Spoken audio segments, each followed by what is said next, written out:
Embark on a Tuscan odyssey. Discover the enchanting allure of Florence, where every cobblestone street tells a story and every moment is a masterpiece, waiting to be painted on the canvas of your dream vacation.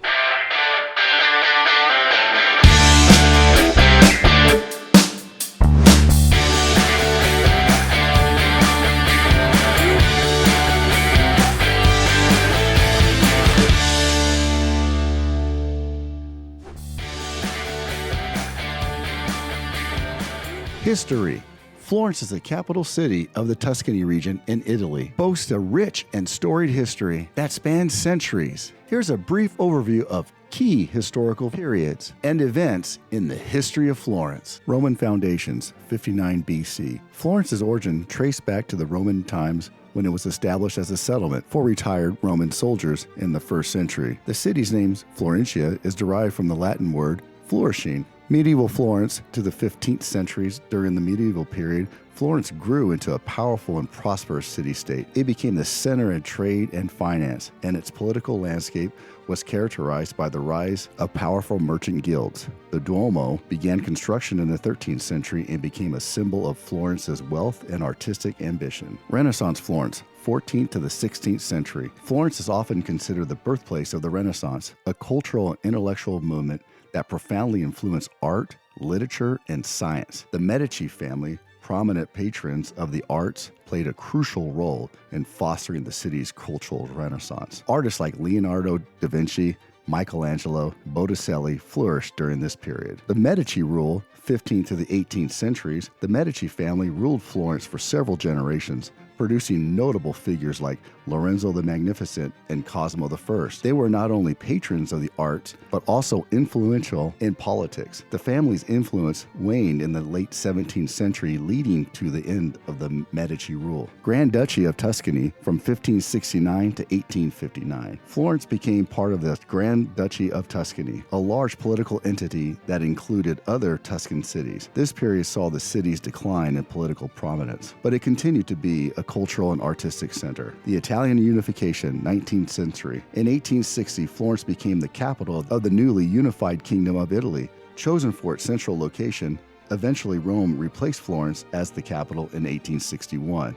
20th century and beyond. Florence played a role in both world wars and experienced damage during World War II. However, post-war reconstruction efforts preserved its historical character. Today, Florence is a UNESCO World Heritage Site and a major tourist destination, attracting visitors with its art, architecture, and cultural heritage. Airport and train stations. Florence is served by one major airport and many train stations. Florence Airport, also known as FLR. This is the main airport servicing Florence. It's located about 4 kilometers northwest of the city center. The airport primarily handles domestic and European flights. That's why for our friends that live outside of the country, such as myself in the United States, that is why I flew into FCO, which is in Rome, Italy. And then you have a couple of choices. One is you can also fly into any major European hub and then do a layover and then fly into Florence. Or you can do what I did. What I did is I flew into FCO, Rome, Italy, and then I rented a car and I drove up and saw Tuscany for a little bit before I actually drove into Florence. On my return, I actually took the train down to FCO from Florence, and the main train station in Florence is the Santa Maria Novella, SMN. This is the main railway station in Florence and one of the busiest in Italy. It is located in the city center, making it a central transportation hub. From Santa Maria Novella, you can access trains to various Italian cities and other European destinations. Florence is the capital city of the Tuscany region in Italy. It is situated in the central part of the country. Here are some key orientation points. As we look here on this city grid, River Arno. Florence is bisected by the Arno River, which flows from the north to the south. The historic city center lies on both sides of the river, connected by several bridges, including the famous Ponte Vecchio. Now we look at the other slide, which shows the city center with everything else but major sites removed. The primary historical and cultural attractions are really concentrated in this area, and I highlighted some here. We will be highlighting these during the site section.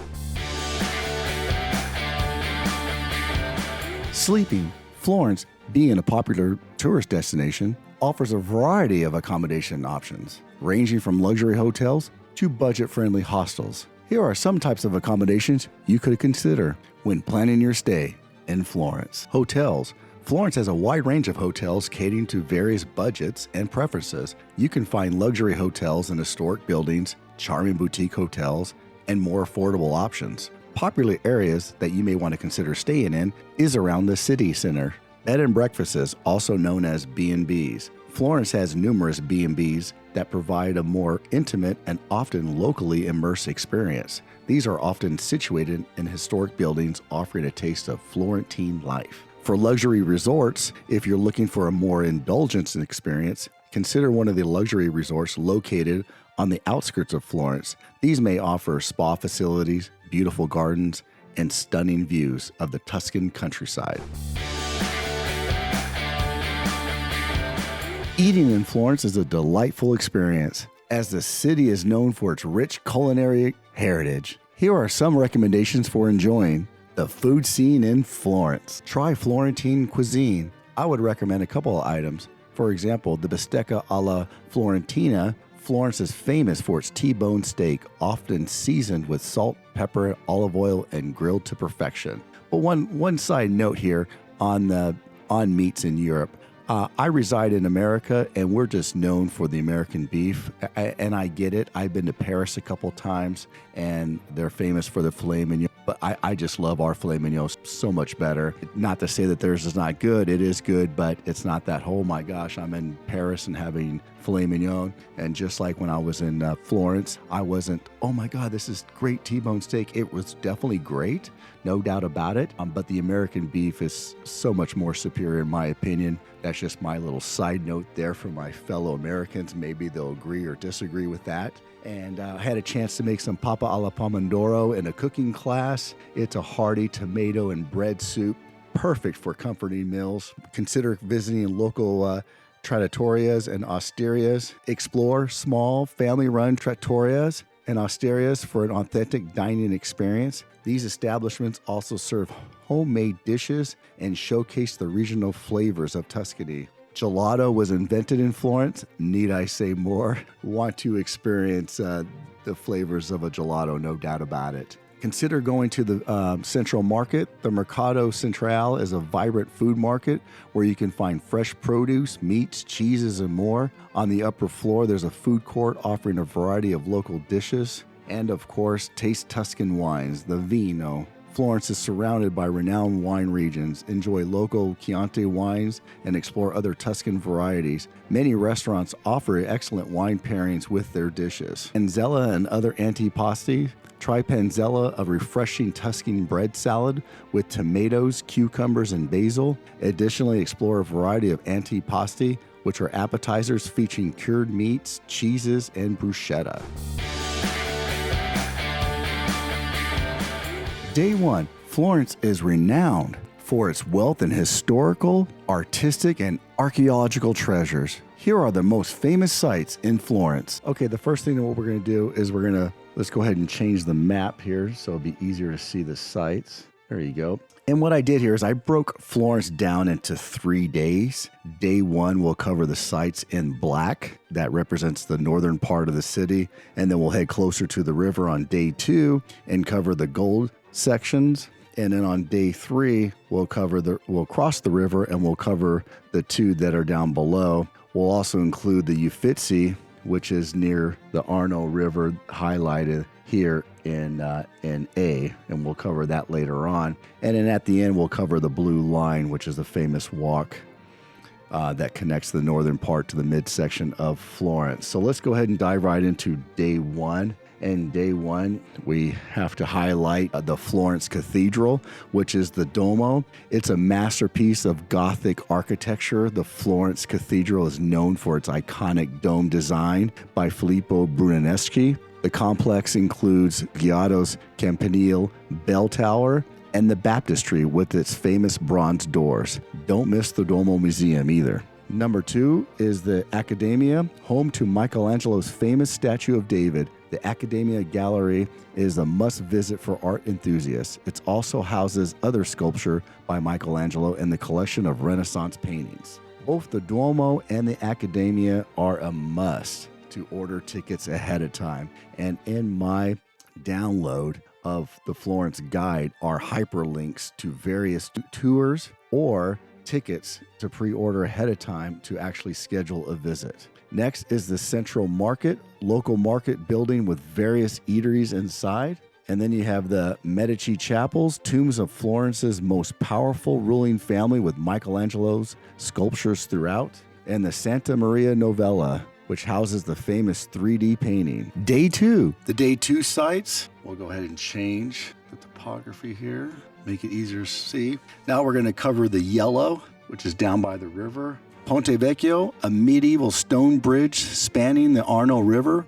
The Ponte Vecchio is known for its unique shops built along the bridge, traditionally occupied by jewelers and goldsmiths. Piazza della Signoria, the main square in Florence. The Piazza della Signoria is surrounded by historic buildings, including the Palazzo Vecchio, and is an outdoor sculpture gallery with noble statues such as Michelangelo's David and Cellini's Perseus with the head of Medusa. Basilica di Santa Croce. This Franciscan basilica is the burial place of many notable Italians, including Michelangelo, Galileo, and Machiavelli. The church is known for its frescoes. Bargello Museum, sculptures from Michelangelo and Donatello's famous naked statue of David. The Galileo Science Museum has telescopes, clocks, globes, and other maps. Day 3. Day 3 sites. Let's go ahead and change the map. Now, I highlighted Uffizi Gallery purple there because technically it's across the Arno River, but I'm going to combine it on the Boboli days and the Pitti Palace days.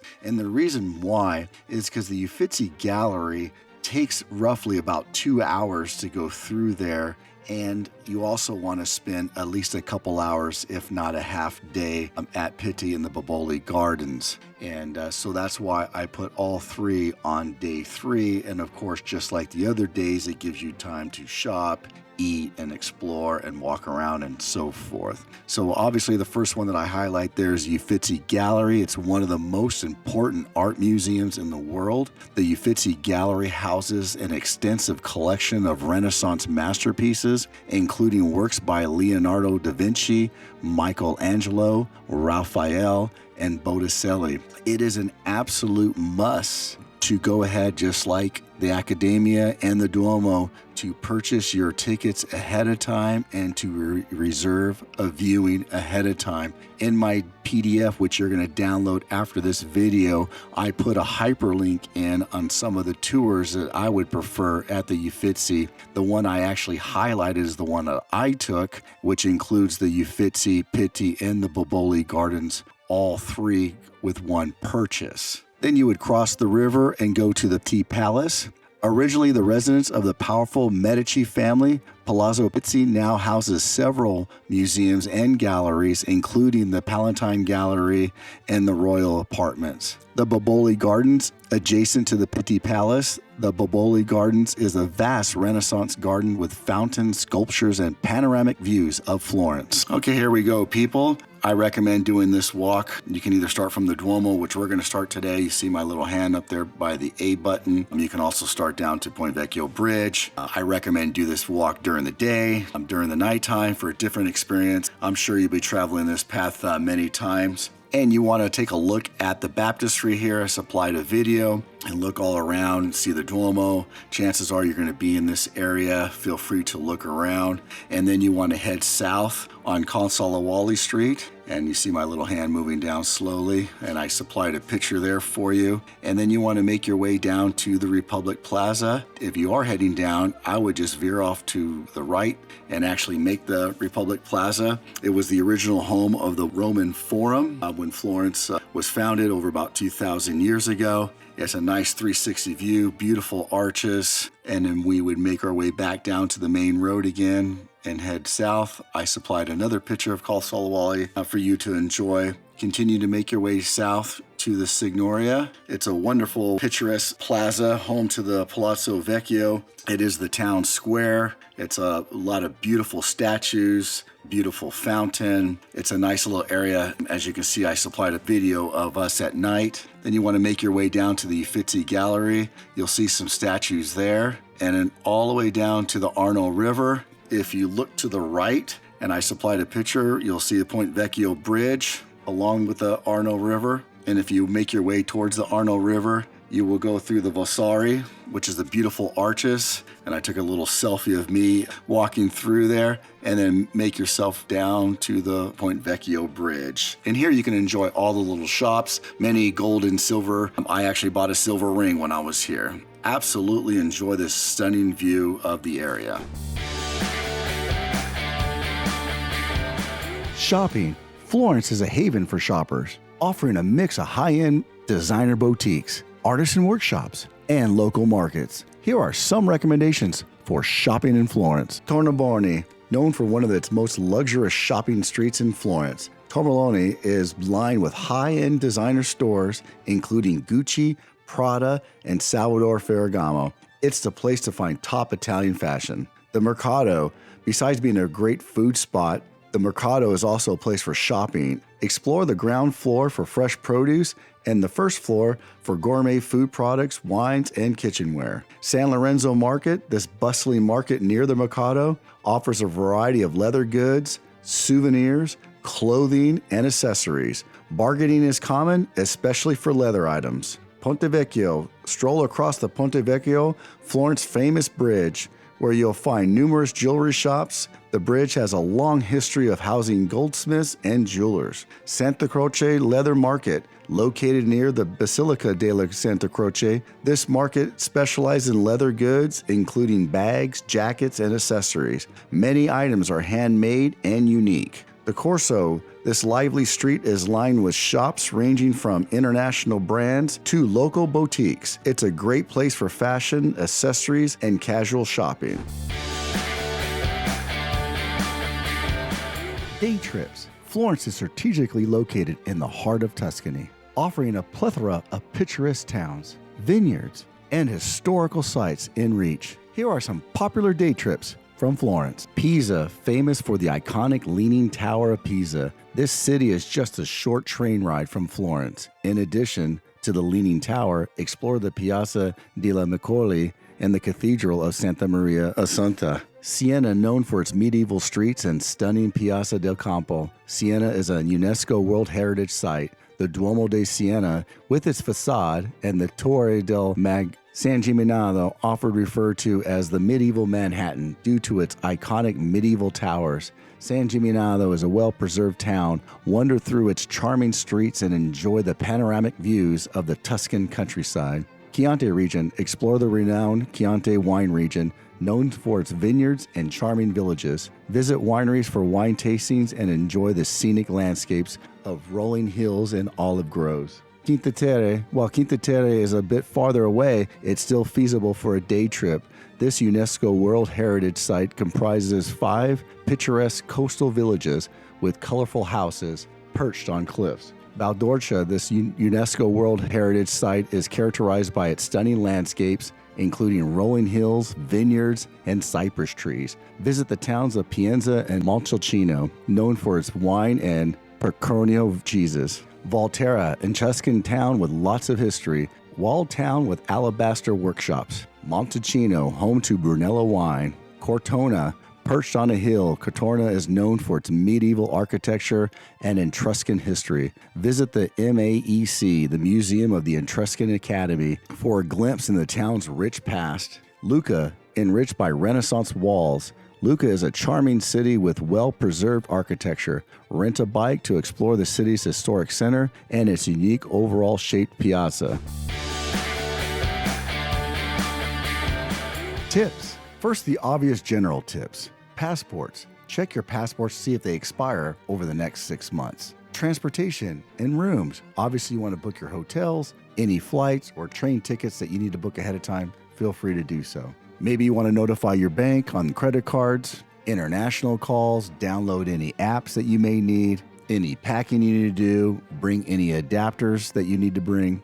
Watch for pickpocketers. Florence is famous for pickpocketers, along with a lot of European or even major U.S. cities. So you want to look for pickpocketers that look to put on bracelets on your wrist while their buddies try to pickpocket you. You also want to avoid people that are coming up to you and asking you for the time. You also want to avoid anybody trying to come up and sell you anything, sign a particular petition. And you also want to make sure when you bring your bags with you and you want to go eat, you place them under the table in between your legs. That way someone can't just automatically snatch your bag from behind your back. You want to save currency exchanges to when you're already over there. You want to avoid currency exchanges in the airports. They will definitely put a big spread on that. If you take out your money while you're in Europe, you'll pay a nominal fee out of the ATM. In the summer, it gets very hot in Florence, so you want to make sure you book the churches and the museums sometime in the afternoon to avoid the heat. And you want to learn key phrases in Italian, like buongiorno and vino. How was that? When booking the Uffizi,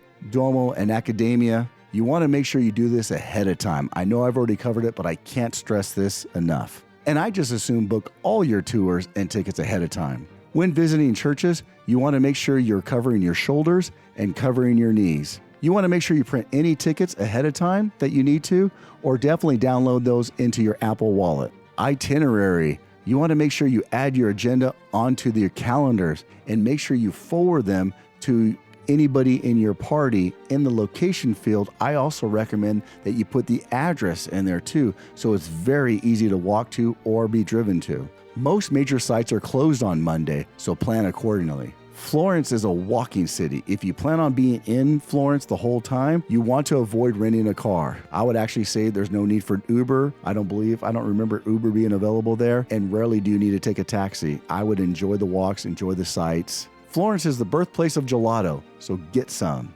And Florence is a place to buy leather. For more on Florence's destinations and excursions, please click the link in the description and the comments below to download your free Florence guide.